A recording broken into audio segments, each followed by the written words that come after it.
In the fall of 1925, the river flooded and nearly destroyed the small village of Brinker Mill, taking several lives in the process. This is the story of Maribelle Brinker's attempt to bring the mill back to life. Welcome to Blanket of Shadows.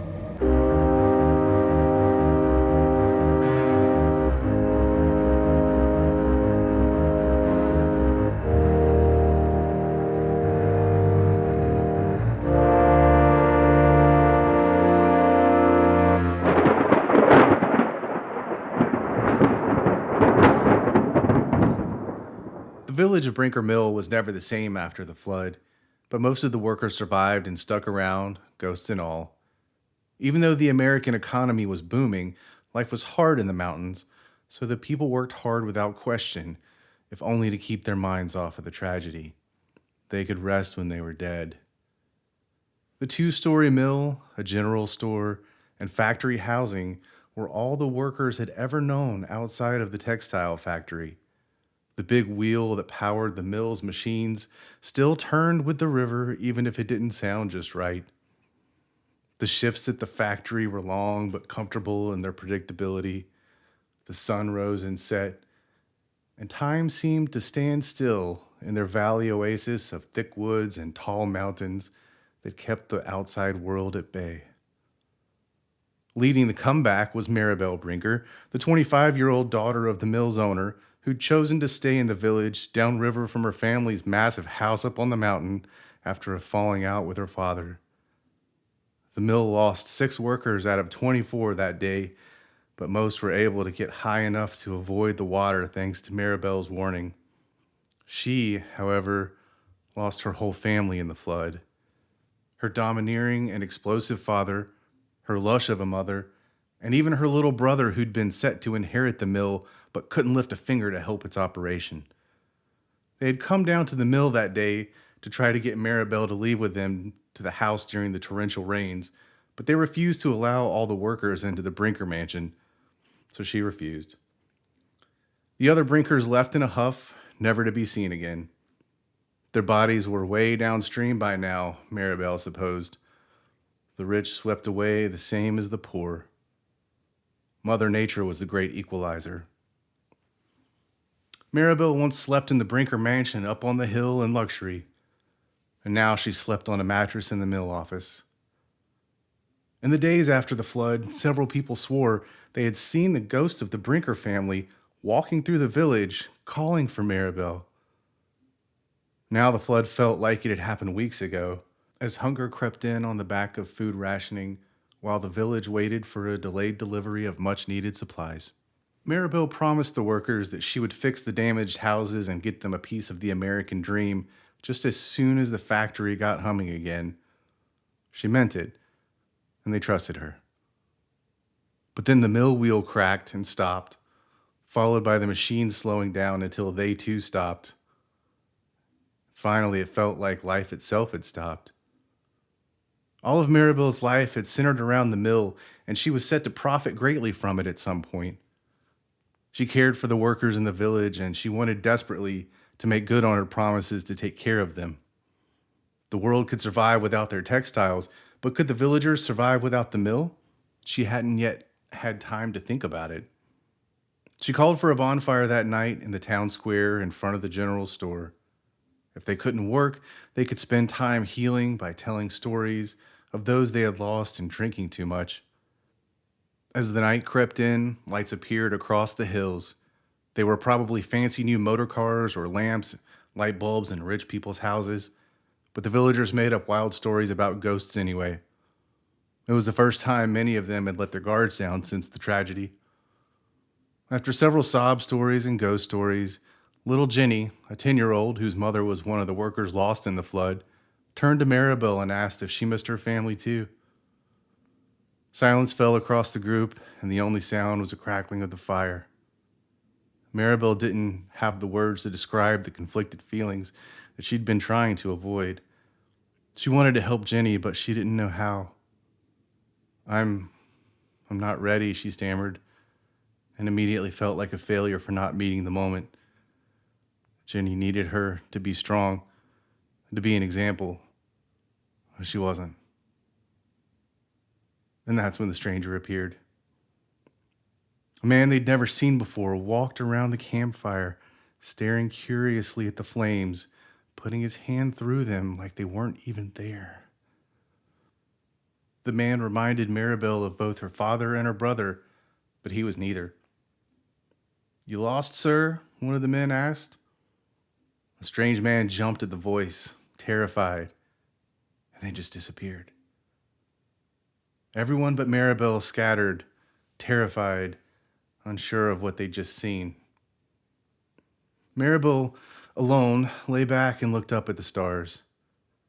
Death was so close, a frequent visitor that could come for them at any time.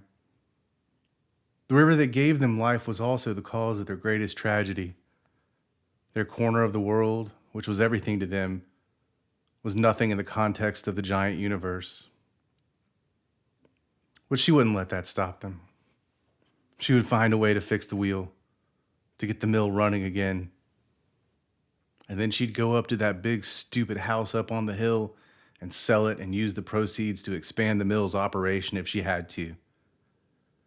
She might just be a speck in the slipping sands of time, but she would have the impact of a meteor. The next day, Maribelle was up early. No one else had appeared yet, probably sleeping off their hangovers or trying to convince themselves they hadn't seen a ghost. But she couldn't sit still any longer. She climbed over the wheel, inspecting it, walking carefully across the top. In just a day of stoppage, moss had already started to grow on the wheel's outer rim, making it even slicker than usual. Nature had failed to claim the village in one fell swoop, but it wouldn't stop trying. Below her, the river raged. From up on the wheel, she could see one worker's family heading out with packed suitcases. The flood, the ghosts, the uncertainty, it was all too much for a lot of people, and part of her wanted to flee too. She understood. But instead, here she was, risking her life up on the broken wheel. It creaked and moved a little as she walked. This was not the best plan she'd ever had, but she had no time or patience for anything else. She didn't even know exactly what she was looking for, but she knew she had to do something. None of it looked right, but she wasn't sure where to start. Slowly, she stepped down to a paddle lower on the wheel, which shifted just enough to hit the river with the next paddle, throwing her into the river. She hit the water hard and found herself plunged deep into the river's depths. It wasn't lost on her that these were the same waters that had separated her from her family. For a moment, she considered staying down there and looking for them, letting the currents carry her away to where it had taken them. In a strange way, the water felt comfortable, but she wasn't quite ready to join them. She fought her way back up to the surface and struck out for shore, hoping to see the wheel spinning in all its glory. Instead, it had already stalled again. At her small desk in the mill office, still wet, she furiously wrote out a letter to the only construction company in the county she trusted to work on the wheel. She demanded an emergency visit and promised to pay what it took to get the mill back on track. Little Jenny brought Maribelle a towel. "I saw you fall in the water," she said. Maribelle took the towel gladly, warmed by Jenny's thoughtfulness, and wrapped it around her wet shoulders. "Anything I can do?" Jenny prodded. Maribelle handed her the envelope. "This is very important," she said. "Can you run up to that mailbox on the main road and get this in the box before delivery comes? It's mail day, I think. Hard to tell anymore." Jenny nodded and ran out. Without the wheel turning, there was no electricity in the building. That meant no lights, no fans. The air was already getting stale. Maribelle opened the leather-bound record books her father had forbidden her to open to see when he had last had the wheels serviced, and found, instead, that he had been diverting the money earmarked for the repairs to an account for something called New York Operations. Except they didn't have a mill in New York. What was in New York was a woman who was not his wife, not her mother. Maribelle remembered when her mother found out about the affair. Back then, her mother had been sober and kind. They confronted Maribelle's father, who flew into a rage instead of showing any kind of guilt. He raised a fist to his wife, and Maribelle stepped in front of it, daring him to strike. Her father backed down, but not before unleashing a flurry of words he could never take back. The damage was done. Maribelle moved down to the mill town and absorbed herself in her work. Her mother started self-medicating, and her brother was, as always, nowhere to be found. There were no more good family times after that. No more games, no more picnics, no more big family dinners. And now there never would be. Maribelle went to the window and opened it, keen to get some fresh air, and saw people running up the dirt road with Jenny, who was screaming and pointing. She followed the workers to the main road and found them staring at the other side of a billboard at the top of the path, discussing it angrily. As she approached, everyone parted and stepped back. When she saw the front of the billboard, she panicked along with them. Maribelle Construction, it read. Founded in 1925. Bringing new developments to the historic Brinker Mill site. Coming soon. The company logo was a painted image of Maribelle's face from one of their family portrait sessions. How could you? They demanded. I didn't, she replied. But you promised you were going to get the factory fixed, not tear it down. Nothing will happen to the factory, she insisted. But no one believed her, and they left her alone in front of a billboard with her face, but not her soul. Something was wrong. Something was very, very wrong. She looked up at the big, stupid house on the hill. It was time to face her fears and to face whoever was doing this. She lifted her skirt a bit and stomped up the road, full of fury but not sure of the target. Maybe one of her greedy uncles had stepped in with a dastardly plan that he'd been sitting on for years. Maybe the woman in New York had tried to claim the estate was hers. Whatever the case was, it was her family and her mill, and she wasn't about to let anyone shove her around, especially after all the promises she'd made the workers. She thought of all the times, good and bad, that she had spent in the big house. The times when she saw the humanity in her family, times she'd seen the monsters they'd become. And she thought about all the people who were placing their faith in her down in the valley. She was expecting a house in need of repairs, maybe with some ghosts, but that wasn't the case. The gates were wide open and the place was sparkling clean. The grass was cut with precision. The house was painted vibrant colors. And there was a lawn party?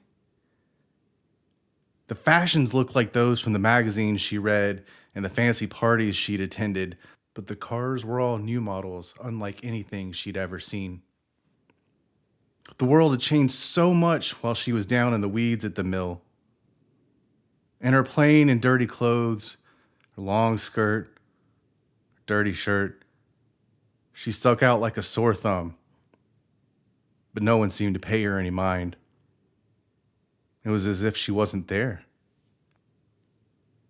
What in the world, she wondered. None of it seemed real. The ghost from the bonfire was on a small stage in a tuxedo at the front. Again, she noticed the family resemblance, but she'd never seen him before in her life. Who was he? Why was she filled with dread? A feeling like deja vu prickled her skin in the warm fall afternoon. "Greetings, friends," the familiar stranger bellowed. "Thank you for joining us to celebrate this joyous occasion. My name is Billy Brinker, and I promise to be brief." "Brinkers are never brief," a man yelled in jest, mild cheers from the people who just wanted to party. They weren't here for a speech. 100 years ago, my great grandfather and his parents narrowly escaped the flood that destroyed the first Brinker Mill and the milled town further down the mountain. The man began with a dagger to Maribelle's heart. This, this can't be real, she thought. Sadly, my great great aunt Maribelle died with 18 of our beloved workers that day, and it broke her parents' hearts so much that they started our development company in her honor, the man continued. And now, after a century of ghost stories, untrue, by the way, I checked for myself, the crowd murmured in disbelief. Liar! Maribelle yelled to no avail. You're a liar! Unwanted historical designations, Billy continued, and environmental delays. We finally have the government permits to develop the factory site into Brinker Farms, the best new luxury neighborhood in the whole state. Thanks to some of the officials now in attendance, who it's better that we not name publicly, at this time for greasing the wheels. As we speak, the first workers are heading down to break ground. Now let's party like it's 1925. The blood rushed out of Maribelle's head, and she felt like she was going to faint. The flood hadn't taken her family. It had taken her and the mill workers. They were nothing but ghosts. And once these people destroyed what was left of the mill, they would be nothing at all. And all for nothing. The ghost they'd seen at the bonfire was not a ghost at all, but someone in the present. Her evil descendant, Billy Brinker, invading her world as it started to fall apart. And he knew they were there. He'd seen them, but he only cared about making money. The supplies for the general store would never arrive. The construction company would never answer her letter. Their partners would never pick up the textiles they'd created, and they'd never get new raw materials. It hadn't been 10 days since the flood. It had been 10 decades. She stood on the lawn for a moment, staring at her childhood home, invisible to the people who were celebrating her demise with expensive champagne. She walked back slowly to the mill, feeling lost and insignificant, more like the speck of sand than the meteor. Her pity party was interrupted by the sound of heavy equipment barreling down the road. They were going to destroy the village.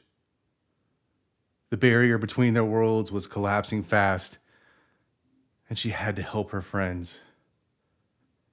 She'd been holding on after death for a reason, and now it was time to find it. Her sorrowful walk turned into a sprint. Down in the village, the machines were causing chaos, wrecking buildings, but more importantly, breaking down the last illusion of life they had clung to. They had dedicated their lives to this textile mill, and now as the modern machinery attacked, the fabric of their world was ripping apart. To the workers, the machines appeared as dragons, monsters, devils, colorful, fast, destructive, loud. The mill workers were running and screaming, unsure where to go, unseen by the modern construction, or rather destruction crew, which was solely focused on the buildings. Little Jenny ran up to Maribelle in tears. Why? She asked. Why are they doing this to us? Maribelle wanted to hold her, but a crane swung her way. Get out of the way, Maribelle yelled and positioned herself in front of the wrecking ball as if she could stop it. Jenny's father grabbed Jenny and dived out of the way. Jenny cried in terror, but the ball just went through Maribelle and smashed into the general store. The look of terror on Jenny's face as she watched the ball pass through Maribelle was damaging Maribelle worse than the machines were wrecking the buildings. It was an unfair fight unless she could think of something. Maribel thought about how they'd seen the strange man at the bonfire, thinking he was a ghost, when in reality, they were the ghosts. She yelled at the machines to stop and waved her arms, but they couldn't see her. She needed to be stronger. She thought about the last time she'd stood up to her father and how he'd screamed at her until his face was red and she was sorry she'd ever been born. In that moment, she'd been terrified of him, and he wasn't a man, he wasn't a father. He was the monster that everyone feared, that everyone had warned her about, that would dehumanize the workers like they were cogs in a machine and not human beings. His red-faced rage made him seem larger than life, and all she'd wanted to do was hide. She had some of that inside her because she was a Brinker. Even though she had promised herself she would never be that person, she knew it was the only way now. In the midst of the dust and the screams and the destruction, she stood silent, summoning that memory of her father, but also of the love she had for the workers. No, they weren't workers. They were her friends at the mill. And, to be honest, all of the good memories she had of her family before everything went downhill. She was going to have to be a monster too, but in her own way. She was a ghost, and it was time to admit that and make the most of it. She roared out all of her emotions at once. Anger, yes, but also fear and sadness and love. It was enough to pierce through the veil and terrify the modern crew. It was time for everyone to see who she really was. And did they ever see her? The modern crew heard the loudest, most blood-curdling scream. They saw a young woman with whitish-blue skin, wrinkled from drowning in the river, her hair, her clothes, her body floating as if it was still underwater. They felt her pain, her fear, her rage. They hopped up into their trucks, fearing for their lives, screaming, and headed up to the main path. As the dust settled, she saw the mill village for what it really was. Decrepit, covered in vines from decades of neglect, rotting, and now mostly knocked down. If the vehicles had carried on for just a few more minutes, they would have cleared the structures. Her dream of leading the mill to greatness would never happen, but that wasn't why she was still here. Her friends gathered around her, terrified, but also thankful the assault was over. Little Jenny was the first to forgive Maribelle and ran up to embrace her, even in her newly revealed grotesquerie. Maribelle picked her up and held her tight. "We don't have much time left," Maribelle said, "so I need to apologize. I swore that I would never be like my dad, but in a way I was. I was so focused on the mill that I lost sight of the people that ran it. You're not workers. You're not numbers. You're Mike, Judy, Thomas, little Jenny, all of you. Forget the mill. It's gone. Let's have one last bonfire, and this time, Jenny, I'll have the courage to talk about my family. And I'll also tell you a few things about your mother that you've probably never heard." Maribelle and her villager friends built the fire and laughed and told stories and cried and cursed all night. And when it was Maribel's turn to talk, she let it all out, good, bad, and ugly. In the morning, when Billy Brinker showed up to investigate, he found the billboard dragged down into the village and burned to a crisp except for the picture of Maribel's face, which had been cut out and left for them to find. At the bottom was written "Behind you" in ash from the bonfire. Billy turned around slowly to see Maribelle and her friends standing in unified defiance. Maribelle shrieked one last time to send Billy running. Maribelle and her friends were never seen after that, but their stories lived on in legends for generations to come.